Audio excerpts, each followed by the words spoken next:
최근 한국의 충격적인 발언으로 인해 캐나다는 비상사태에 빠지게 되었습니다. 잘 나간다던 한국도 우리를 절대로 포기하지 못할 겁니다. 60조 원 규모의 잠수함 사업을 한국과 추진 중이던 캐나다. 다른 국가들과의 협상 테이블에서 단 한 번도 쫓기는 입장이 된 적이 없었죠. 그랬기에 캐나다는 강도 높은 조건들을 한국 앞에 나열했습니다. 우리는 독일도 있는데 너희는 자동차 공장까지 지어줘야 하는 거 아니냐. 60조 사업비 안에 당연히 30년 무상 유지보수와 정비는 해줘야 한다며 말도 안 되는 조건들을 나열한 것이었죠. 하지만 더 충격적인 조건은 따로 있었습니다. 러시아 분쟁 시 군사적 지원까지 할 것. 하지만 그 오만하던 캐나다는 몰랐습니다. 진짜 강대국은 목소리로 증명하지 않고 이미 조용히 쌓아가고 있다는 것을.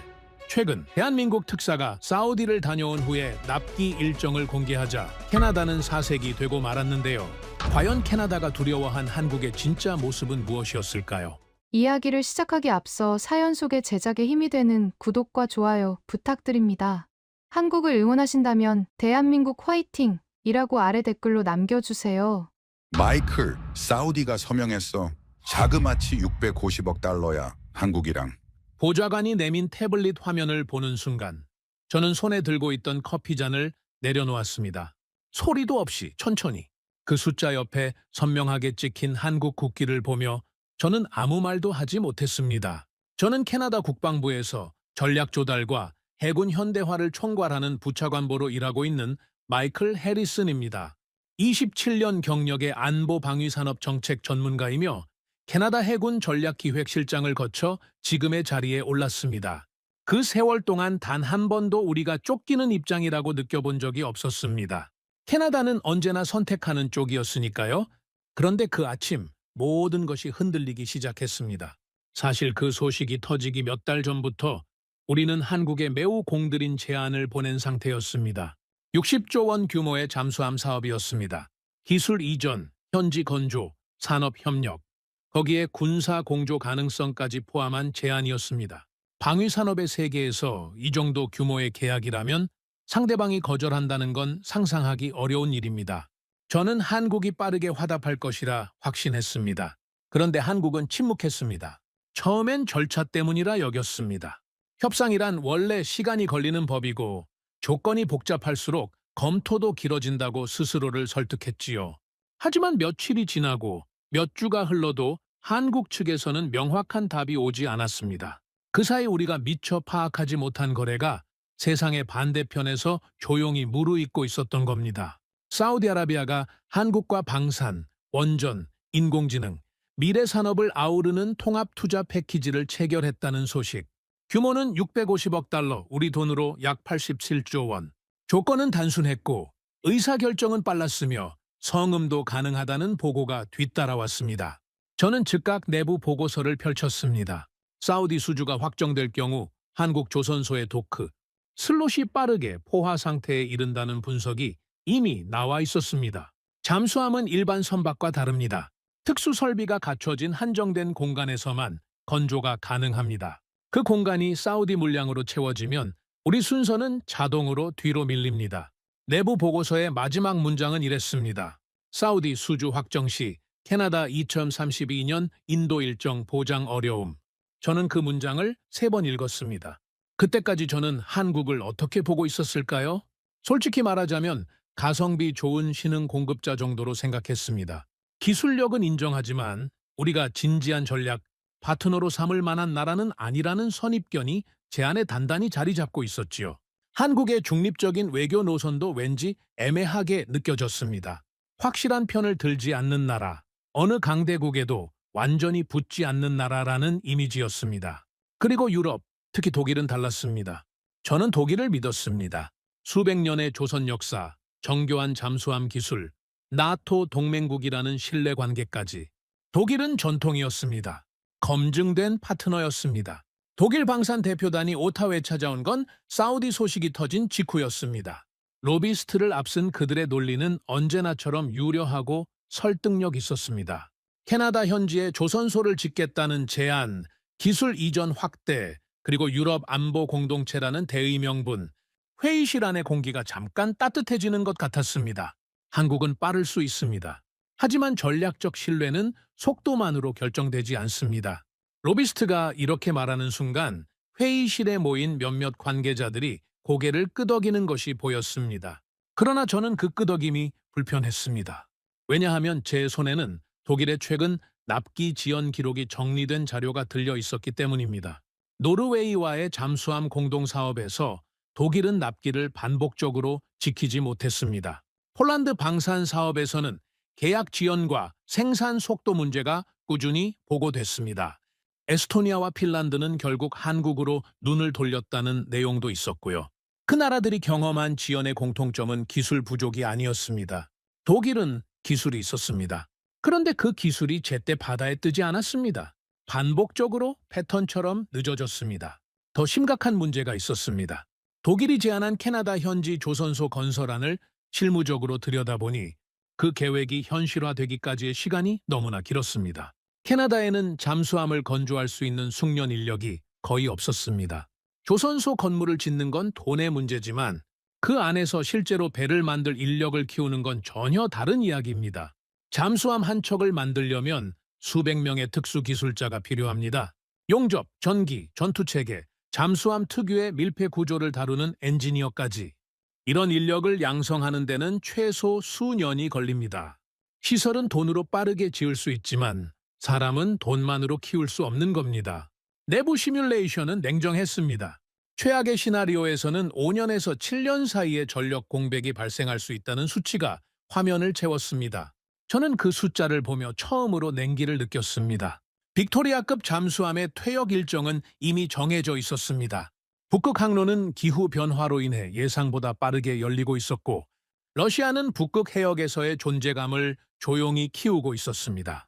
북극의 구멍이 뚫리는 것과 잠수함이 늦게 오는 것이 동시에 일어나는 상황은 상상만으로도 끔찍했습니다. 그런데 지금 우리가 가고 있는 방향은 그 두 가지가 겹칠 수 있는 길이었습니다. 독일 로비스트는 돌아가면서 마지막으로 이런 말을 남겼습니다. 전통은 배신하지 않는다고. 저는 그 말을 들으며 고개를 끄덕였었는데 밤늦게 혼자 자료를 다시 들여다보니 보고서 안에 이런 문장이 있었습니다. 독일, 최근 주요 방산사업 평균 납기 지연 3년에서 6년, 전통은 있었습니다. 하지만 속도는 없었습니다. 조선업에서 납기 지연은 단순한 실수가 아닙니다. 그건 전략적 패배입니다. 잠수함이 제 시간에 오지 않으면 그 빈자리를 채울 방법이 없습니다. 바다는 기다려주지 않습니다. 러시아도 기후도 지정학의 흐름도 우리의 납기 협상을 봐주며 멈춰서지 않습니다. 저는 그날 밤 오랫동안 창밖을 바라봤습니다. 오타와의 겨울 하늘은 낮고 무거웠습니다. 눈이 내리기 시작했고 가로등 빛이 눈송이에 반사돼 창문 밖이 희뿌옇게 흐려졌습니다. 머릿속에는 이런 문장이 계속 맴돌았습니다. 우리는 과거를 선택하려 했고 사우디는 미래를 선택했다고. 한국이 침묵하는 이유, 사우디가 움직이는 속도, 독일이 반복하는 패턴. 이 모든 것이 하나의 그림으로 맞춰지기 시작했습니다. 그리고 그 그림 안에서 캐나다의 위치는 제가 생각했던 것과 전혀 달랐습니다. 우리는 독일을 믿었습니다. 그리고 그 믿음이 어쩌면 가장 위험한 선택이었을지도 모른다는 생각을 처음으로 진지하게 하게 된 밤이었습니다. 리야드에 도착했을 때 저는 여전히 캐나다가 주도권을 쥐고 있다고 믿었습니다. 어느 나라든 캐나다와의 협력을 원하고 북미 시장이라는 상징성은 그 자체로 강력한 카드가 된다라고 생각했지요. 저는 협상가로서의 자신감을 갖고 그 회의실에 들어섰습니다. 그런데 분위기가 달랐습니다. 사우디 측 관계자들의 눈빛은 협상 테이블에서 흔히 볼 수 있는 탐색의 눈빛이 아니었습니다. 무언가를 이미 결정한 사람들의 눈빛이었습니다. 그들은 우리의 제안을 들으러 온 것이 아니라 우리가 어떤 태도를 취하는지를 확인하러 온 것처럼 보였습니다. 협상이란 서로가 원하는 것을 조율하는 과정입니다. 그런데 그 회의실 안에는 조율이 아니라 검증의 분위기가 흐르고 있었습니다. 마치 이미 내린 결론을 재확인하듯 그들은 우리의 말보다 우리의 태도를 더 주의 깊게 보는 것 같았습니다. 국방차관이 입을 열었을 때 첫 마디부터 묵직했습니다. 우리는 처음으로 잠수함을 도입합니다. 실패는 허용되지 않습니다. 그 말에는 무게가 있었습니다. 처음이기 때문에 절대 실패할 수 없다는 뜻이었지요. 첫 번째 잠수함이 문제를 일으키면 사우디 해군의 잠수함 역사는 첫 장에서 치명적인 상처를 입게 됩니다. 그건 단순한 군사적 손실이 아니라 국가적 자존심의 문제이기도 했습니다. 그들이 한국에 끌리는 이유가 바로 거기에 있었습니다. 한국이 제안한 것은 단순히 잠수함 몇 척이 아니었습니다. 설계부터 건조, 승조원 훈련, 유지 보수, 현지 산업 육성까지 하나로 묶인 패키지였습니다. 처음 잠수함을 도입하는 나라 입장에서 이건 완전히 다른 수준의 제안이었습니다.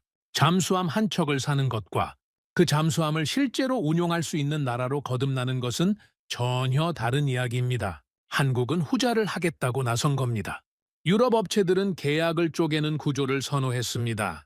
설계는 여기서, 건조는 저기서, 훈련은 또 다른 업체에서. 그러다 보면은 책임 소재가 흐려지고 문제가 생겼을 때 서로를 향해 손가락을 가리키게 됩니다. 한국은 달랐습니다. 시작부터 끝까지 하나의 손으로 잡겠다는 태도였습니다. 우리는 설계, 건조, 유지, 보수까지 하나로 움직이는 파트너를 원합니다. 라는 사우디 측의 요구에 가장 정확히 맞아떨어지는 대답이었습니다. 책임을 나누지 않겠다. 처음부터 끝까지 우리가 책임지겠다는 구조였습니다. 그날 방위산업 전시회장에서 있었던 일도 잊히지 않습니다.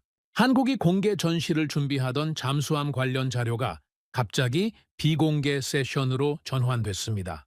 사우디의 요청이었습니다. 무기 성능과 전투체계의 세부 데이터를 외부에 노출시키지 않겠다는 것이었지요. 보통 이런 요청은 계약이 상당히 진행된 뒤에야 나오는 법입니다. 그런데 아직 협상이 완전히 끝나지 않은 단계에서 구매자가 판매자의 자료에 대한 공개 범위를 직접 결정하기 시작한 겁니다. 저는 그 장면을 보며 머릿속에서 한 문장이 튀어올랐습니다. 그건 예의가 아니었다. 그건 구매자의 태도였다. 아직 서명도 하지 않은 상태에서 사우디는 이미 한국의 기술을 자신들의 것으로 다루고 있었습니다. 저는 그 장면을 보며 오타와 회의실을 떠올렸습니다. 우리가 조건을 늘어놓고 설명하고 설득하려 했던 그 시간들.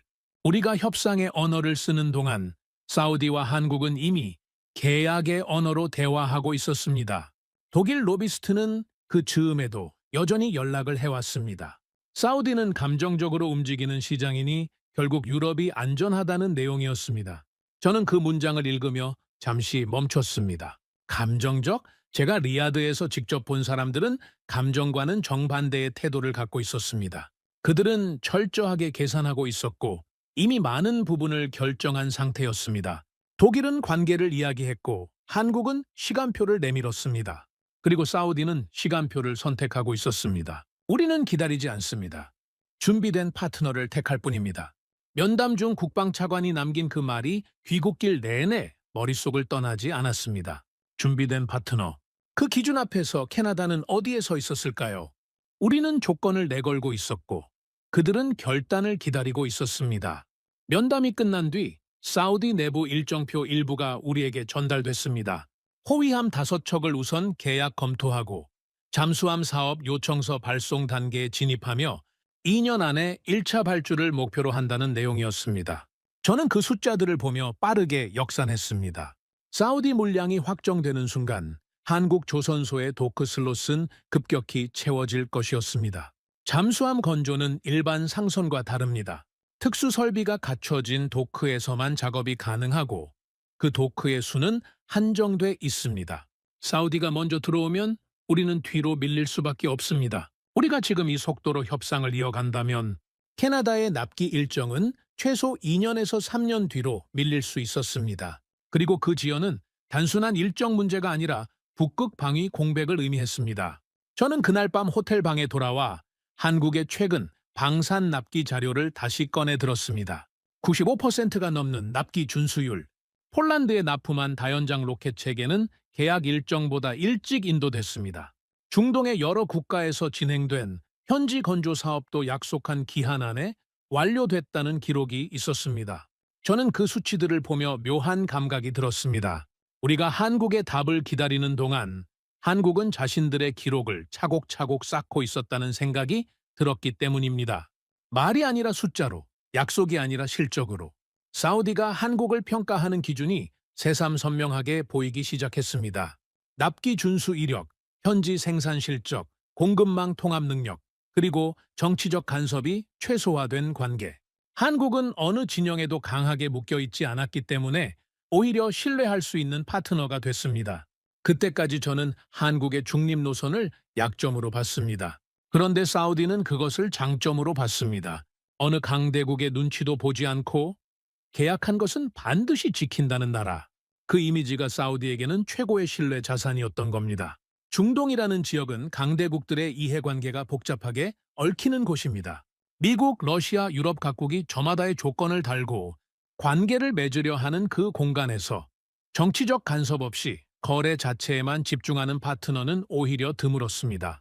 한국은 그 희귀한 위치에 있었습니다.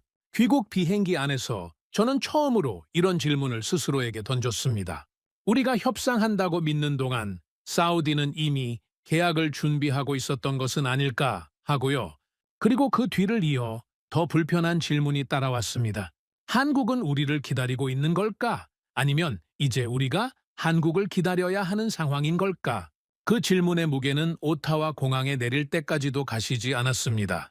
리야드의 공기는 협상이 아니라 결정의 냄새였습니다.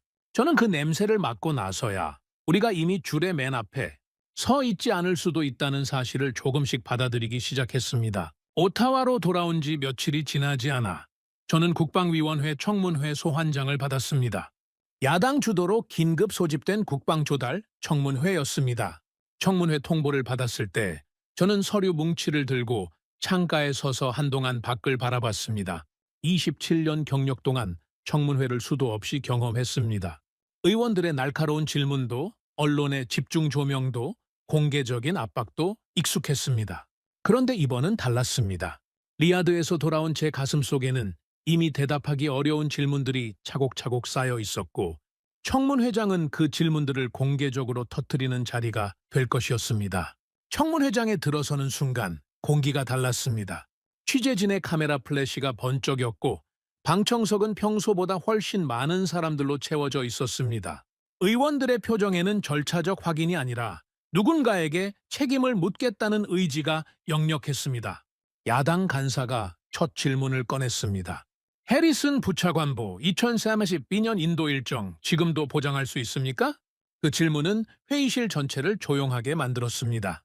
저는 잠시 숨을 고르며 답했습니다.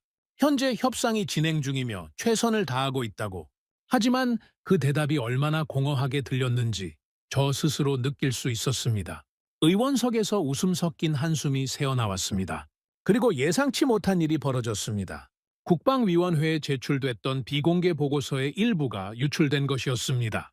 사우디 수주시 한국 도크 슬롯 포화 가능성 명시, 독일 현지 건조 시 최소 5년에서 7년 지연 시나리오 존재. 그 문장들이 야당 의원의 손에 들린 서류에 적혀 있었습니다. 의원이 그 내용을 읽어 내려가기 시작하자 청문회장은 술렁이기 시작했습니다. 저는 그 순간 심장이 내려앉는 느낌을 받았습니다. 비공개 자료가 공개된 것도 문제였지만 더 큰 문제는 그 내용이 사실이라는 점이었습니다. 우리는 또 독일을 믿고 시간을 잃으려는 겁니까? 야당 의원의 목소리가 청문회장을 가로질렀습니다. 그 한 문장에 방청석이 술렁였고 취재진의 카메라가 일제히 저를 향했습니다. 저는 표정을 관리하려 애썼지만 그게 얼마나 성공적이었는지는 알 수 없습니다. 독일의 문제는 이미 데이터로 드러나 있었습니다. 노르웨이 잠수함 공동사업, 폴란드 방산사업, 그 나라들이 독일을 믿고 기다렸던 시간들.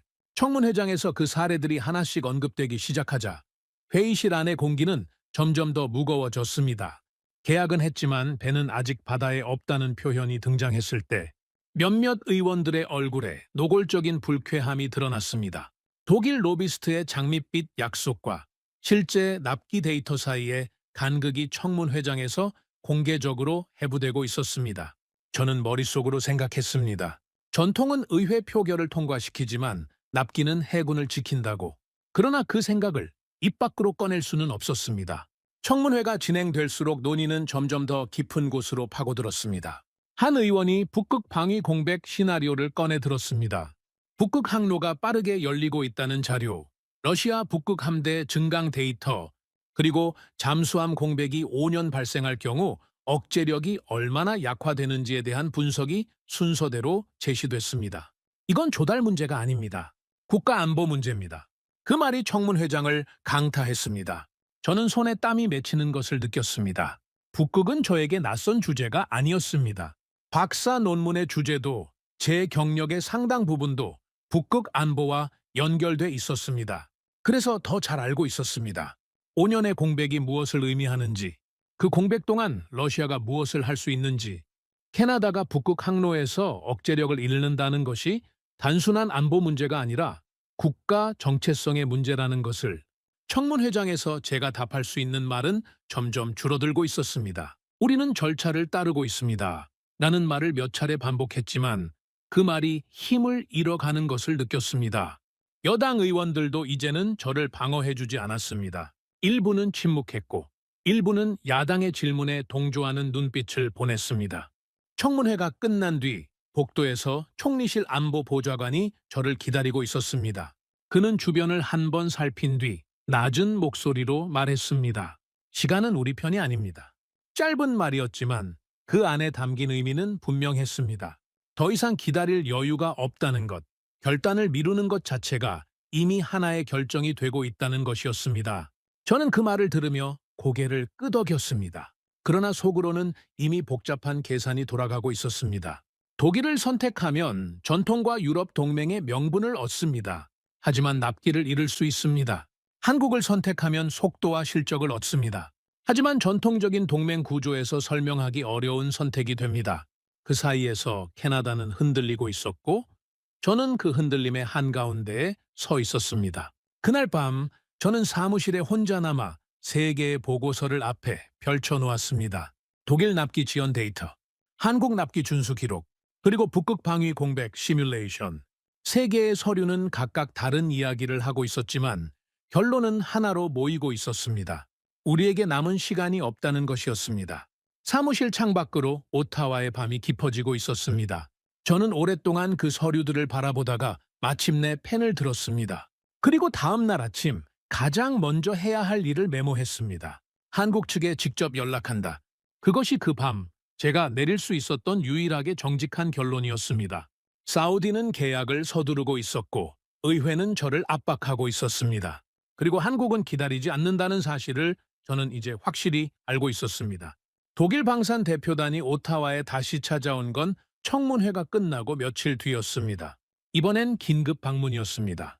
회의실에 들어서는 그들의 얼굴에는 위기의식이 역력했습니다.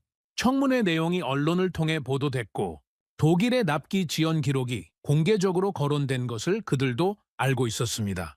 그래서인지 이번 제안은 이전보다 훨씬 구체적이고 공격적이었습니다. 캐나다 현지 조선소 건설 계획의 세부안, 기술 이전 범위 확대, 그리고 유럽 안보 공동 운명체라는 표현까지 동원했습니다. 우리는 단순히 잠수함을 파는 것이 아닙니다. 캐나다와 함께 미래를 만드는 겁니다. 로비스트의 말은 여전히 매끄러웠습니다. 회의실 안의 몇몇 관계자들이 다시 한번 고개를 끄덕이는 것이 보였습니다. 그런데 저는 이번에는 끄덕이지 않았습니다. 제 앞에는 독일의 최근 납기 지연 타임라인이 정리된 자료가 놓여 있었습니다. 노르웨이 잠수함 공동사업, 예정보다 수년 지연, 폴란드 방산사업, 계약 조건 재조정 반복, 평균 납기 지연 3년에서 6년. 저는 그 자료를 테이블 위에 조용히 올려놓았습니다.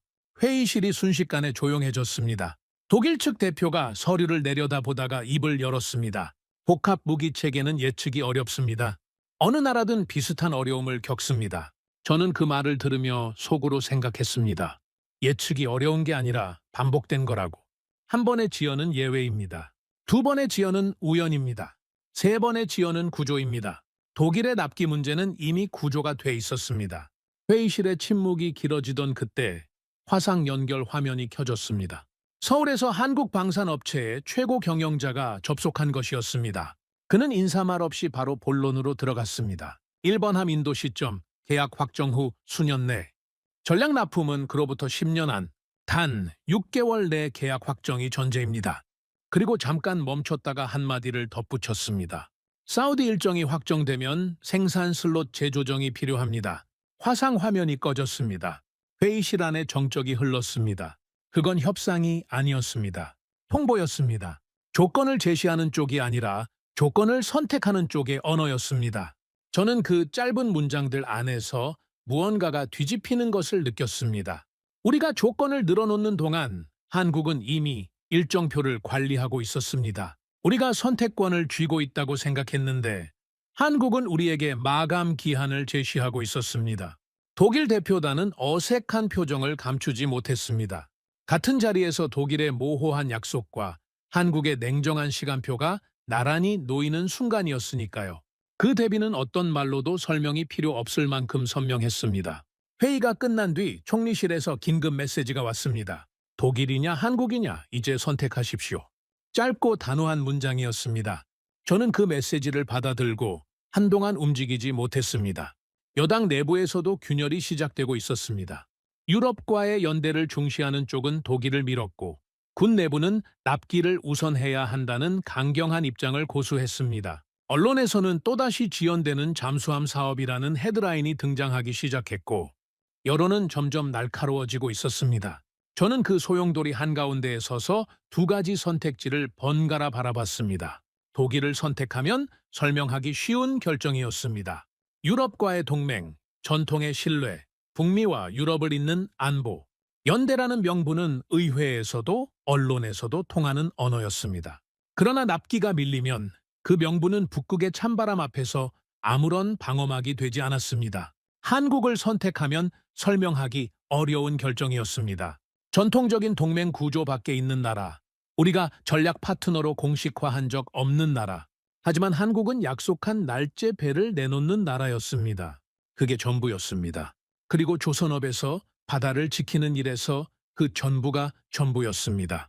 그날 밤 저는 혼자 집무실에 남아 오랫동안 생각했습니다. 27년의 경력 동안 저는 늘 명분과 현실 사이에서 줄타기를 해왔습니다. 그런데 이번만큼은 그 두 가지가 이렇게 선명하게 갈라진 적이 없었습니다. 명분은 독일을 가리켰고 현실은 한국을 가리켰습니다. 창밖에는 다시 눈이 내리고 있었습니다. 저는 그 눈을 바라보며 처음으로 이 사실을 입 안에서 조용히 인정했습니다. 우리는 독일을 선택하면 안전하다고 믿었다. 하지만 안전은 과거의 이미지일 뿐이었다. 그리고 처음으로 진심으로 이 생각이 따라왔습니다. 한국은 더 이상 하청국이 아니다. 그들은 조건을 거는 쪽이 아니라 조건을 선택하는 쪽이다. 우리가 갑이 아니었다. 그 인정이 제 자존심 한켠을 조용히 무너뜨리는 밤이었습니다. 부산행 비행기에 오르면서도 저는 반신반의하고 있었습니다. 27년 경력의 전략가로서 저는 현장 방문이 종종 홍보용 행사로 전락하는 것을 숱하게 봐왔습니다. 깔끔하게 정돈된 시설, 준비된 브리핑, 카메라 앞에서만 돌아가는 기계들, 방산업체들이 외국 관료를 상대로 보여주기식 투어를 하는 건 흔한 일이었습니다. 저는 그 패턴을 잘 알고 있었고 이번 방문도 비슷할 것이라는 선입견을 완전히 지우지 못한 채 비행기에 올랐습니다. 비행기 안에서 저는 창밖을 바라보며 이번 방문의 목적을 다시 정리했습니다. 감동받으러 가는 것이 아니라 확인하러 가는 것이었습니다. 브리핑 자료에서 본 납기 준수율 수치가 실제 현장에서도 유지되는지 3D 시뮬레이션으로 보여준 공정 계획이 실제 도크에서도 그대로 구현되고 있는지를 직접 눈으로 확인하는 것. 그게 이번 방문의 목적이었습니다. 저는 그 목적을 머릿속에 단단히 새기고 비행기에서 내렸습니다. 부산 조선소에 도착한 건 이른 아침이었습니다. 안내를 맡은 담당자가 저를 도크 입구로 안내하는 순간 저는 본능적으로 발걸음을 멈췄습니다. 거대한 구조물들이 시야를 가득 채웠습니다. 도크 세 곳이 동시에 가동되고 있었습니다. 한쪽에서는 잠수함 선체가 조립되고 있었고 다른 쪽에서는 호위함이 마감 작업에 들어가 있었습니다. 크레인이 쉬지 않고 움직였고 용접 불꽃이 여기저기서 튀었습니다. 그런데 그 모든 움직임이 무질서하지 않았습니다. 오히려 정확했습니다. 마치 거대한 시계의 내부를 들여다보는 것 같은 느낌이었습니다. 모든 부품이 제자리에서 제 시간에 맞물려 돌아가고 있었습니다. 저는 그 광경을 보며 처음 몇 초 동안 아무 말도 하지 못했습니다. 홍보용 투어라는 선입견이 그 순간 조용히 무너졌습니다. 이건 보여주기 위한 현장이 아니었습니다. 실제로 돌아가는 생산 라인이었습니다. 도크 안으로 들어가자 규모가 더 실감나게 다가왔습니다. 잠수함 선체 하나가 눈앞에 서 있었는데 그 크기가 예상보다 훨씬 컸습니다. 그 옆으로 수십 명의 기술자들이 각자의 위치에서 작업을 이어가고 있었고 위에서는 거대한 크레인이 선체 부품을 정밀하게 내려놓고 있었습니다. 소음이 가득했지만 그 소음 안에도 질서가 있었습니다.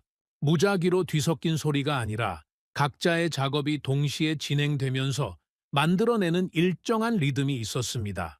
저는 그 리듬을 느끼며 생각했습니다. 이 현장이 이런 식으로 돌아간다는 것은 이 현장을 이런 식으로 만든 사람들이 있다는 뜻이라고. 브리핑룸으로 이동한 뒤 담당자가 자료를 펼쳤습니다. 최근 주요 해외 방산 사업의 납기 준수율 데이터가 가장 먼저 눈에 들어왔습니다. 95%가 넘는 수치였습니다. 저는 그 숫자를 보며 잠깐 멈췄습니다. 독일의 평균 납기 지연이 3년에서 6년이라는 데이터를 며칠 전에 들여다봤기 때문입니다. 그 두 숫자가 머릿속에서 나란히 놓이는 순간 무언가가 선명하게 정렬되는 느낌이 들었습니다. 폴란드에 납품한 다연장 로켓 체계는 계약 일정보다 일찍 인도됐다는 설명이 이어졌습니다. 중동 현지 건조 사업도 약속한 일정 안에 완료됐다는 기록이 있었습니다. 노르웨이, 에스토니아, 핀란드가 유럽에서 한국으로 눈을 돌린 이유가 이제 숫자로 설명이 됐습니다. 그들은 전통을 버린 것이 아니었습니다. 지연을 버린 겁니다. 담당자가 화면을 전환하자 3D 건조 시뮬레이션이 나타났습니다. 계약 확정 후 수년 내 1번 함 인도, 그로부터 10년 안에 전략 납품, 각 단계별로 공정 일정이 촘촘하게 짜여 있었고 어느 지점에서 어떤 작업이 완료되는지가 한눈에 들어왔습니다. 그리고 그 아래에는 이런 문장이 붙어 있었습니다. 계약 시점이 늦어질 경우 일정은 자동 조정됩니다. 저는 그 문장을 읽으며 서늘한 느낌을 받았습니다. 그건 위협이 아니었습니다. 사실을 담담하게 서술한 문장이었습니다. 도크는 비어있지 않습니다. 하지만 약속은 지킵니다. 그 말의 의미가 머릿속에서 천천히 풀렸습니다. 도크는 이미 채워지고 있습니다. 우리가 결정을 미루는 만큼 우리의 자리는 좁아집니다. 하지만 한번 약속하면 지킵니다. 그러니 빨리 결정하십시오. 오후에는 잠수함 기술 브리핑이 이어졌습니다. 담당자가 설명하는 내용을 들으며 저는 조용히 메모를 했습니다. 3600톤급 선체, 리튬이온 배터리 적용, 3주 연속 잠항 가능, 통합 전투체계 고도화. 저는 그 스펙을 들으며 유럽의 최신 디젤 잠수함 모델들을 머릿속으로 떠올렸습니다. 비교가 됐습니다. 그리고 그 비교가 제 예상과 달랐습니다. 일부 항목에서 한국의 기술이 유럽과 동등하거나 앞서는 부분이 있었습니다. 저는 그 순간 잠깐 펜을 멈췄습니다. 우리가 따라잡히는 게 아니라 이미 추월당했을 수도 있다는 생각이 처음으로 스쳤습니다. 그 생각은 불편했습니다. 하지만 외면할 수 없었습니다. 리튬이온 배터리의 적용은 단순한 기술 선택이 아니었습니다. 기존 납축전지 방식에 비해 에너지 밀도가 훨씬 높고 충전 시간이 짧으며 잠항 지속 시간을 획기적으로 늘릴 수 있었습니다. 3주 연속 잠항이라는 수치는 그냥 나온 숫자가 아니었습니다. 그 숫자 뒤에는 수년간의 기술 개발과 실전 검증이 쌓여 있었습니다. 저는 그 사실을 브리핑 자료를 읽으면서 천천히 이해하기 시작했습니다. 기술이 있다는 것과 그 기술을 실전에서 검증했다는 것은 완전히 다른 이야기입니다. 한국은 후자였습니다. 브리핑이 끝난 뒤 저는 다시 도크로 나갔습니다. 현장 엔지니어들이 작업을 하고 있었고 공정관리 전광판에는 실시간 진척률이 표시되고 있었습니다. 정해진 시간이 되자 교대가 이루어졌습니다. 초 단위로 맞아떨어지는 교대였습니다. 새로 들어온 인력이 이어받는 작업의 지점, 마무리해야 할 공정, 다음 단계로 넘어가기 위한 확인 절차가 빠르고 정확하게 진행됐습니다. 저는 그 장면을 멍하니 바라봤습니다. 교대 시간에 흐트러짐이 없었습니다. 앞조가 어디까지 했는지, 뒷조가 어디서부터 이어받아야 하는지가 전광판 하나로 공유됐고 인수인계에 걸리는 시간이 몇 분이 되지 않았습니다. 그 효율이 자연스러워 보인다는 것이 오히려 더 인상적이었습니다. 훈련된 효율이 자연스러움처럼 보일 때 그건 이미 문화가 된 것입니다. 현장 엔지니어 한 명이 옆에 서 있던 저를 보며 담담하게 말했습니다. 납기를 못 지키는 건 기술 문제가 아닙니다. 관리 문제입니다.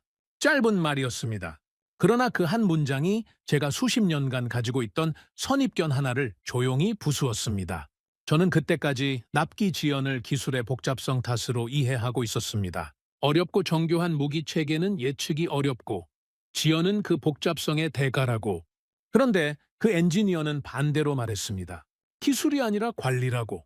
독일은 기술을 가지고 있었습니다. 하지만 관리를 가지고 있었는지는 그날 저는 처음으로 의심하기 시작했습니다. 부산의 바다는 조용했지만 도크는 전쟁터처럼 움직이고 있었습니다. 저는 그 도크 앞에 서서 처음으로 한국을 동등한 파트너로 바라보기 시작했습니다. 아니, 솔직히 말하면 그 이상이었습니다. 우리가 오판했다는 생각이 들었습니다. 한국은 가성비 좋은 신흥 공급자가 아니었습니다. 한국은 속도를 말하지 않았습니다. 속도를 증명했습니다. 전통은 설명이었고 시스템은 결과였습니다. 저는 그날 부산 조선소를 떠나면서 이 방문이 단순한 현장 확인이 아니었다는 것을 알았습니다. 무언가가 제 안에서 바뀌기 시작한 날이었습니다. 부산에서 돌아온 다음 날, 저는 기술 브리핑 자료를 다시 펼쳤습니다. 전날 밤 잠을 제대로 이루지 못했기 때문입니다. 머릿속에서 숫자들이 계속 맴돌았습니다. 납기 준수율 95%, 3주 연속 잠항, 리튬이온 배터리, 통합 전투체계. 그 숫자들이 저를 잠들지 못하게 한 건 그것들이 단순한 스펙이 아니었기 때문입니다. 그것들은 제가 수십 년간 유럽이 앞서 있다고 믿었던 영역들이었습니다. 부산에서 돌아오는 비행기 안에서도 저는 계속 같은 생각을 반복했습니다. 내가 본 것이 맞는가? 저 숫자들이 실제인가? 혹시 내가 잘 준비된 쇼에 감동받은 것은 아닌가? 그러나 아무리 의심해도 흔들리지 않는 것들이 있었습니다. 공정관리 전광판의 실시간 수치, 초 단위로 맞아떨어지던 교대, 담담하게 숫자로만 말하던 현장 엔지니어, 그것들은 연출할 수 없는 것들이었습니다. 이튿날 오전, 한국 측이 추가로 보내온 브리핑 자료가 도착했습니다. 6,000톤급 수출형 호위함에 대한 자료였습니다. 저는 첫 장을 펼치는 순간부터 몸이 굳는 느낌을 받았습니다. 내면 고정형 위상 배열 레이더, 탄도미사일 탐지와 요격을 통합 설계한 구조, 통합 마스트 설계로 레이더에 잡힐 확률을 낮춘 선체. 저는 그 항목들을 읽으며 조용히 비교를 시작했습니다. 독일 모델에는 없는 기능들이었습니다. 프랑스 모델과 비교해도 일부 항목에서 앞서 있었습니다. 담당자는 이렇게 설명했습니다. 이건 축소형 이지스가 아닙니다. 전략적 방공 플랫폼입니다. 저는 그 말을 들으며 머릿속으로 지도를 그렸습니다. 사우디가 이 호위함을 원하는 이유, 홍해에서의 해상 통제권, 탄도미사일 위협에 대한 대응, 빠른 전력화. 그들은 기술을 사고 있는 것이 아니었습니다. 시간을 사고 있었습니다. 빠른 납기, 통합된 패키지, 즉각 운용 가능한 전력. 그 조합을 줄 수 있는 나라가 한국이었습니다. 내면 고정형 위상 배열 레이더는 함선이 어느 방향으로 이동하든 360도 전방위 감시가 가능하다는 뜻이었습니다. 기존 회전형 레이더는 탐지 방향이 바뀌는데 시간이 걸렸습니다. 하지만 고정형 위상 배열은 동시에 여러 방향을 탐지하고 여러 목표를 추적하며 동시에 요격 명령을 내릴 수 있었습니다. 홍해처럼 다방향 위협이 존재하는 해역에서 이 능력은 단순한 기술 우위가 아니라 생존의 문제였습니다. 저는 그 사실을 자료를 읽으면서 천천히 소화했습니다. 사우디가 단순히 잠수함이 아니라 이 호위함을 먼저 발주하려는 이유가 거기 있었습니다. 오후에는 한국 방산업체 최고 견경자와 직접 대화하는 시간이 마련됐습니다. 그는 처음부터 끝까지 군더더기가 없었습니다. 설명이 길지 않았고 숫자로 말했으며 약속한 것을 반복하지 않았습니다. 한 번 말하면 그걸로 충분하다는 태도였습니다. 그는 한국의 방산 수출 전략을 이렇게 설명했습니다. 우리는 무기를 파는 것이 아닙니다. 운용 가능한 전력을 파는 겁니다. 설계부터 건조, 훈련, 유지 보수, 현지 산업 육성까지 하나로 묶는 이유가 바로 여기 있었습니다. 물건을 팔고 돌아서는 구조가 아니라 그 나라의 해군이 실제로 작동할 수 있을 때까지 함께 하겠다는 구조였습니다. 유럽은 분리 계약을 선호했습니다. 각 항목을 따로 발주하고 각 업체가 자기 몫만 책임지는 방식이었습니다. 한국은 달랐습니다. 처음부터 끝까지 하나의 책임 아래 묶는 방식이었습니다.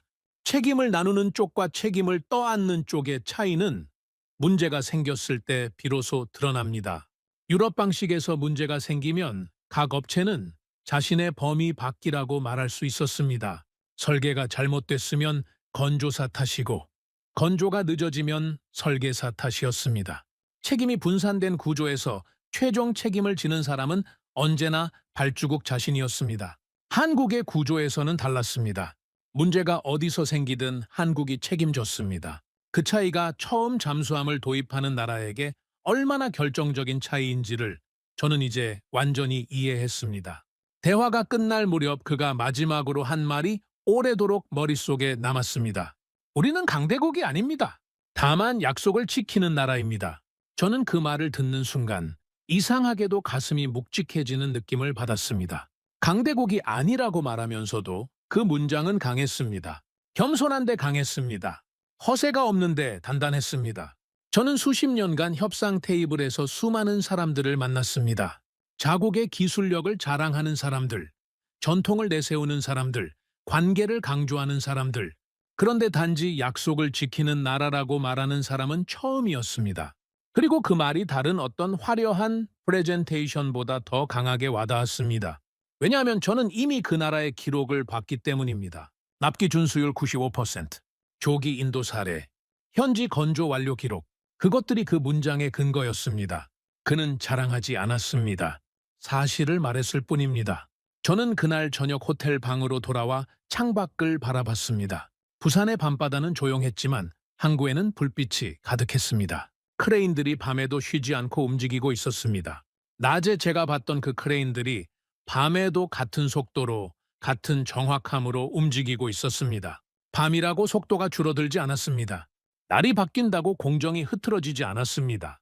약속한 날짜를 지키기 위해 그들은 쉬지 않았습니다. 저는 그 불빛들을 바라보며 처음으로 이런 확신을 가졌습니다. 한국은 공급자가 아니다. 전략을 설계하는 나라다. 그리고 그 확신 뒤에는 불편한 자각이 따라왔습니다. 우리는 그동안 한국을 잘못 보고 있었습니다. 기술은 이미 따라잡은 것이 아니라 일부는 넘어서 있었습니다. 납기는 관리의 문제였고 한국은 그 관리를 시스템으로 만들었습니다. 전통은 과거를 설명하고 시스템은 미래를 만든다는 말이 그날 밤 처음으로 제 안에서 살아있는 문장이 됐습니다. 저는 오랫동안 유럽의 전통을 신뢰의 기준으로 삼아왔습니다. 그 기준이 흔들리는 것은 단순히 선택의 문제가 아니었습니다. 제가 수십 년간 쌓아온 판단의 틀이 흔들리는 것이었습니다. 그래서 그 밤이 불편했습니다. 그리고 그 불편함이 저에게 필요한 것이었다는 사실을 저는 어렴풋이 알고 있었습니다.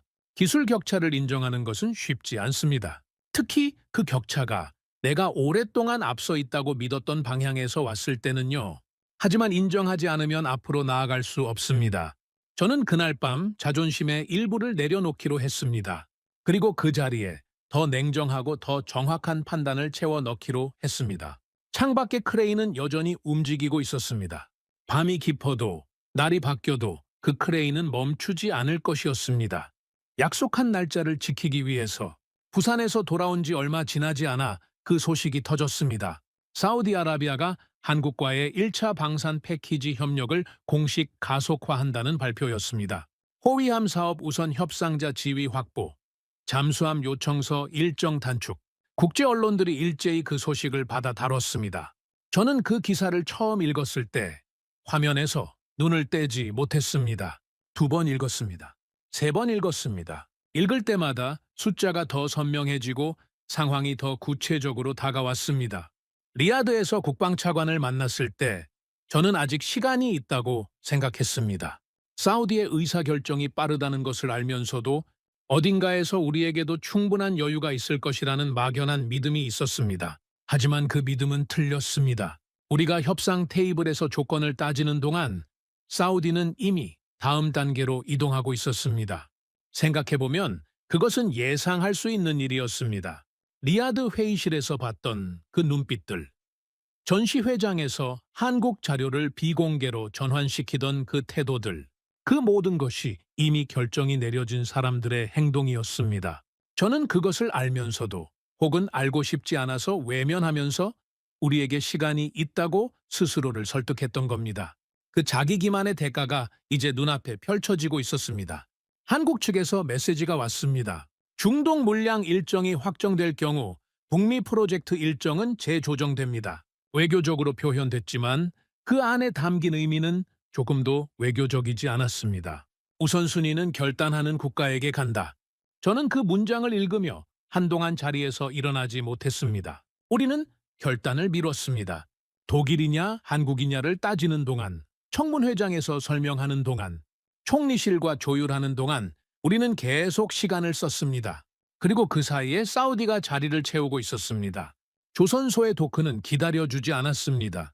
결단하는 나라가 먼저 들어오고 망설이는 나라는 뒤로 밀렸습니다. 우리는 망설였습니다. 오타와 여당 내부에서 긴급 전략 회의가 소집됐습니다. 회의실 분위기는 무거웠습니다. 야당은 이미 언론 브리핑을 통해 공세를 강화하고 있었습니다. 또다시 지연의 대가를 치르게 될 것인가 라는 표현이 기사 제목으로 등장했습니다. 그 제목을 처음 봤을 때 저는 묘한 기분이 들었습니다. 또다시 라는 단어가 걸렸습니다. 우리는 이전에도 비슷한 상황을 겪었다는 뜻이었습니다. 결단을 미루다가 기회를 놓치고 그 대가를 치르는 패턴이 반복됐다는 뜻이었습니다. 그리고 지금 또 같은 패턴의 입구에 서 있었습니다. 군 내부 보고는 더 냉정했습니다. 사우디와 이집트, 모로코가 동시에 한국과 협력을 확대할 경우 캐나다의 납기 목표, 달성 가능성은 급격히 낮아진다는 분석이었습니다. 세 나라가 동시에 한국 조선소의 도크를 채우기 시작하면 우리가 들어갈 슬롯은 더욱 좁아진다는 의미였습니다. 저는 그 보고서를 들고 회의실에 앉아 있으면서 손에 들린 펜이 움직이지 않는다는 것을 깨달았습니다. 뭔가를 써야 하는데 쓸 말이 없었습니다. 쓸 수 있는 말이 있었지만 그 말을 쓰는 순간 우리가 어떤 입장에 있는지가 너무 선명하게 드러날 것 같았습니다. 브리핑 담당 장교가 화면을 통해 중동 판도 변화 시뮬레이션을 설명했습니다. 사우디는 6,000톤급 호위함과 탄도미사일 방공망, 그리고 잠수함 첫 도입을 동시에 추진하고 있었습니다. 이집트와 모로코도 유사한 패키지를 검토 중이라는 첩보가 있었습니다. 그 세 나라가 한국 방산 체계를 기반으로 해군을 구축하게 되면 중동과 북아프리카의 해군 구조가 한국 플랫폼 중심으로 재편될 가능성이 높았습니다. 같은 플랫폼을 쓰는 나라들은 자연스럽게 같은 훈련 체계, 같은 유지 보수, 네트워크, 같은 업그레이드 경로를 공유하게 됩니다.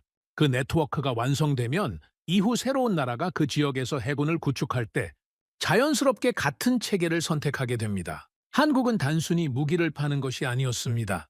지역 해군 생태계를 설계하고 있었습니다. 장교가 마지막으로 이렇게 말했습니다.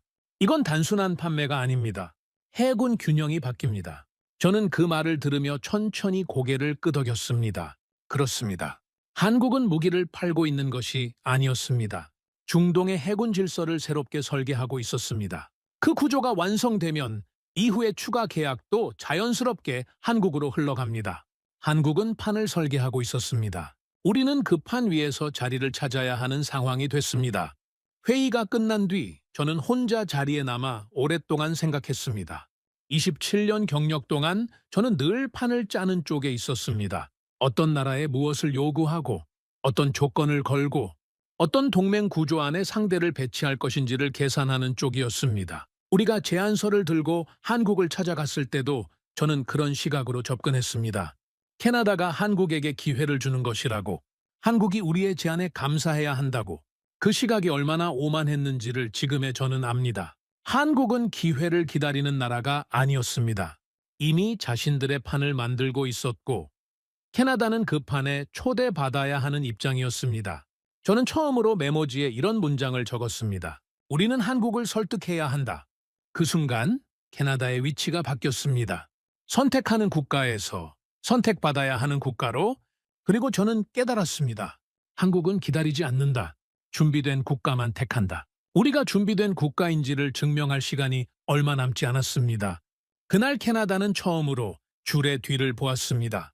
그리고 줄의 앞을 되찾으려면 우리가 먼저 움직여야 한다는 사실을 처음으로 분명하게 인식했습니다. 사우디는 결단했고 우리는 토론했습니다. 이집트는 검토 중이었고 우리는 여전히 조건을 따지고 있었습니다. 시간은 기다리는 국가의 편이 아니었습니다. 그리고 우리는 너무 오래 기다렸습니다. 글로벌 안보 싱크탱크의 보고서가 제 책상 위에 올라온 건 그 즈음이었습니다. 제목은 단순했습니다. 한국 시스템 수준의 해군 파트너로 부상. 저는 그 보고서를 천천히 읽었습니다. 중동과 북아프리카 해군 현대화의 핵심 공급국으로 한국이 명시돼 있었고 단순한 무기 판매국이 아닌 통합 설계 국가라는 평가가 담겨 있었습니다. 그 문장 앞에서 저는 오랫동안 멈췄습니다. 통합 설계 국가. 그 표현이 정확하다고 느꼈습니다. 한국은 무기를 파는 나라가 아니었습니다. 어떤 나라의 해군이 어떤 구조로 만들어지는지 그 설계도를 그리는 나라였습니다. 설계도를 그리는 나라는 단순히 부품을 공급하는 나라와 다릅니다. 설계도를 가진 쪽이 이후의 모든 추가 계약과 유지 보수의 흐름을 쥐게 됩니다. 그 구조를 가장 먼저 완성하는 나라가 그 지역의 해군 질서를 오랫동안 규정하게 됩니다. 한국은 그 자리를 향해 조용히 그러나 빠르게 이동하고 있었습니다.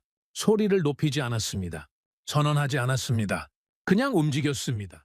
그 움직임이 일정 수준에 이르렀을 때 세계가 비로소 알아챘습니다. 글로벌 싱크탱크가 보고서를 쓰고 국제 언론이 기사를 내보내고 방산 전문가들이 분석을 발표하기 시작했습니다. 한국은 이미 그 자리에 와 있었고 세계는 이제 막 그것을 발견한 것이었습니다. 저는 총리실에 제출할 전략 보고서를 작성하기 시작했습니다. 처음 몇 장은 여러 번 고쳐 썼습니다. 제가 쓰려는 내용이 제 오랜 확신들과 충돌했기 때문입니다. 독일이 아니라 한국을 선택해야 한다는 결론, 전통이 아니라 기록을 믿어야 한다는 논리, 그리고 우리가 조건을 거는 입장이 아니라 조건을 받아들여야 하는 입장이라는 현실, 그 문장들을 쓰는 것은 쉽지 않았습니다. 27년 경력의 전략가가 자신이 틀렸다고 쓰는 것은 단순히 의견을 바꾸는 것이 아니었습니다. 그것은 자신이 쌓아온 판단의 틀 자체를 수정하는 일이었습니다. 그 작업이 고통스럽지 않았다면 거짓말일 것입니다. 하지만 쓰지 않으면 안 됐습니다. 데이터가 말하고 있었고 현실이 말하고 있었으며 부산 도크가 말하고 있었습니다. 보고서의 핵심 문장은 이렇게 정리됐습니다. 조선 산업은 금융으로 해결되지 않습니다. 숙련과 시스템과 납기 관리의 직접 산업입니다. 우리는 독일의 약속이 아니라 한국의 기록을 선택해야 합니다. 그 문장을 쓰고 나서야 저는 비로소 보고서를 닫을 수 있었습니다. 총리실 회의는 조용했습니다. 저는 보고서의 핵심 내용을 설명했습니다. 납기 데이터, 기술 비교, 도크 슬롯 현황, 북극 방위 공백 시나리오, 숫자들을 하나씩 제시할 때마다 회의실은 점점 더 조용해졌습니다. 반박이 없었습니다. 반박할 수 없었습니다. 데이터는 명확했고 상황은 선명했습니다. 마지막으로 저는 이렇게 말했습니다. 우리는 더 이상 조건을 늘릴 입장이 아닙니다. 일정 확보가 최우선입니다. 회의실에 침묵이 흘렀습니다. 길고 무거운 침묵이었습니다. 그러나 이번엔 아무도 반박하지 않았습니다. 그 침묵은 동의였습니다. 오랫동안 미뤄왔던 인정이 그날 그 회의실에서 조용히 이루어졌습니다. 저는 회의실을 나오면서 부산 도크를 떠올렸습니다. 정확히 움직이던 크레인, 초단위로 관리되던 공정, 실시간으로 표시되던 진척률, 그리고 그 현장 엔지니어의 말. 납기를 못 지키는 건 기술 문제가 아닙니다. 관리 문제입니다. 저는 그 말이 단순한 현장 언어가 아니었다는 것을 이제 압니다. 그건 한국이 방산 강국으로 올라선 이유를 압축한 문장이었습니다. 기술은 많은 나라가 가지고 있습니다. 하지만 그 기술을 약속한 날짜에 약속한 상태로 내놓는 나라는 많지 않습니다. 그리고 그것을 한 번이 아니라 반복적으로 해내는 나라는 더욱 드뭅니다. 한국은 그 드문 나라 중 하나였습니다. 드물기 때문에 가치가 있었고 반복됐기 때문에 신뢰할 수 있었습니다. 그리고 이제 세계가 그것을 알기 시작했습니다. 중동은 움직였고 북아프리카는 검토 중이었으며 북미는 선택을 강요받고 있었습니다. 한국은 더 이상 추격자가 아니었습니다. 시간을 지배하는 나라였습니다. 저는 오타와의 봄바람을 맞으며 건물 밖으로 걸어 나왔습니다. 겨울 내내 낮고 무겁던 하늘이 조금씩 높아지고 있었습니다. 저는 그 하늘을 올려다보며 오랫동안 서 있었습니다. 그러면서 한 가지 사실을 다시 확인했습니다. 강대국은 목소리로 증명하지 않는다는 것을, 결과로 증명한다는 것을. 독일은 목소리가 있었습니다. 전통이 있었고 역사가 있었고 명분이 있었습니다. 하지만 결과가 흔들렸습니다. 한 번이 아니라 반복적으로 패턴처럼 흔들렸습니다. 한국은 목소리가 크지 않았습니다. 화려한 수식어도 거창한 동맹의 언어도 없었습니다. 우리는 강대국이 아닙니다. 라고 스스로 말하는 나라였습니다. 다만 결과가 있었습니다. 약속한 날짜, 정확한 공정, 책임지는 구조, 쉬지 않는 크레인. 그것들이 쌓이고 반복되고 세계 곳곳에서 기록으로 남으면서 한국은 조용히 신뢰의 질서를 만들어가고 있었습니다. 질서는 힘으로 바뀌지 않습니다. 약속으로 바뀝니다. 한국은 그것을 증명하고 있었습니다. 말이 아니라 날짜로, 선언이 아니라 실적으로, 주장이 아니라 기록으로. 그리고 이제 우리는 그 증명 앞에 서서 손을 내밀어야 했습니다. 선택하는 입장에서 선택받아야 하는 입장으로 그 전환을 받아들이는 것이 쉽지 않았습니다. 하지만 그것이 현실이었고 현실을 외면하는 전략가는 결국 조직도 나라도 지키지 못합니다. 저는 그것을 27년 경력이 가르쳐준 가장 중요한 교훈으로 이제 새롭게 이해합니다. 저는 오랫동안 우리가 선택하는 국가라고 믿었습니다. 27년의 경력이 그 믿음을 단단하게 만들었고 수십 번의 협상 테이블이 그 확신을 강화했습니다. 그런데 부산의 도크에서 그리고 리야드의 회의실에서 저는 깨달았습니다. 세계는 더 이상 전통만으로 움직이지 않는다는 것을, 약속을 지키는 국가가 질서를 만든다는 것을. 한국은 강하다고 말하지 않았습니다. 강한 결과를 보여줬습니다. 한국은 무기를 판 것이 아니었습니다. 시간을 지배하는 방법을 증명했습니다. 전통은 무너질 수 있지만 시스템은 반복됩니다. 우리는 협상을 했고 그들은 준비를 했습니다. 그리고 이제 우리는 그 시간을 요청해야 하는 입장입니다. 이 이야기를 들으시면서 어떤 장면이 가장 인상 깊으셨나요? 부산 도크 앞에서 말을 잃은 해리슨의 모습처럼 한국은 말이 아닌 결과로 세계를 움직이는 나라입니다. 구독과 좋아요로 응원해 주시면 더욱 재미있는 이야기로 찾아뵙겠습니다. 해외 감동 사연을 소개해드리는 스페셜 코리아였습니다. 감사합니다.